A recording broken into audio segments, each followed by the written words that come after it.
When good King Arthur ruled England, there lived near the Land's End in the county of Cornwall a poor farmer who had only one son named Jack. Jack was lively, clever, and quick-witted, and there was nothing and no one who could easily defeat him. At that time, the Mount of Cornwall was guarded by a terrible giant named Cormoran. He was 18 feet tall and extremely broad and fierce. His frightening appearance struck terror into all the nearby towns and villages. He lived in a cave on the mountain, and whenever he felt hungry, he would cross over to the mainland and steal whatever he pleased. People ran from their houses in fear when they saw him coming. He carried oxen on his back as easily as toys and tied sheep and pigs around his waist. He had done this for many years, and all of Cornwall lived in despair. One day, Jack happened to be at the town hall when the magistrates were discussing how to get rid of the giant. Jack asked what reward would be given to the man who killed Cormoran. They replied that the giant's treasure would be the reward. Jack immediately offered to undertake the task.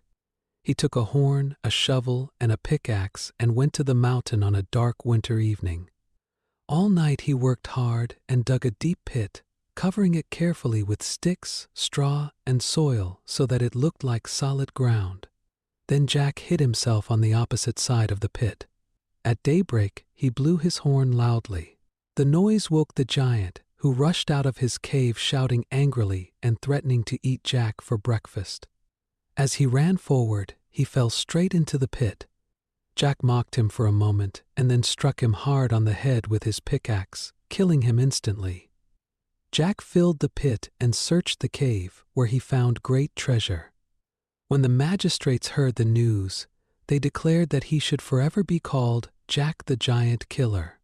They gave him a sword and a belt with golden letters praising his bravery.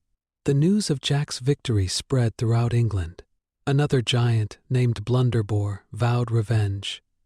Some months later, Jack was traveling near a lonely forest when he fell asleep by a fountain. While he slept, Blunderbore found him, recognized him by the writing on his belt, and carried him to his enchanted castle. Jack awoke and saw bones scattered everywhere.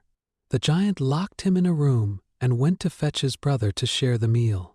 Jack saw the two giants approaching and quickly made ropes into strong nooses. As the giants entered, Jack threw the ropes over their heads, tightened them over a beam, and strangled them. Then he killed them both with his sword. Unlocking the castle, Jack freed 3 beautiful ladies who had been prisoners and gave them the keys before continuing his journey. While traveling toward Wales, Jack lost his way and stopped at a house owned by a 2-headed giant who pretended to be kind. That night, the giant planned to kill Jack, but Jack placed a log in his bed and hid. The giant struck the bed with his club, thinking Jack was dead. In the morning, Jack tricked the giant into killing himself by pretending to cut open his body. The giant followed Jack's example and died. Around this time, the son of King Arthur set out to Wales in search of his fortune. On the way, he paid the debts of a dead man out of kindness, leaving himself penniless. Jack admired the prince's generosity and became his servant. Jack later tricked a 3-headed giant into locking himself in a vault, stole magical items from him, and secured gold for the prince.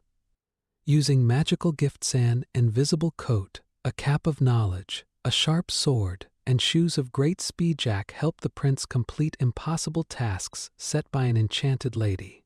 Jack defeated evil spirits, broke enchantments, and saved the prince's life. The spell was broken, the lady was freed, and she married the prince. Jack was honored at King Arthur's court and made a knight.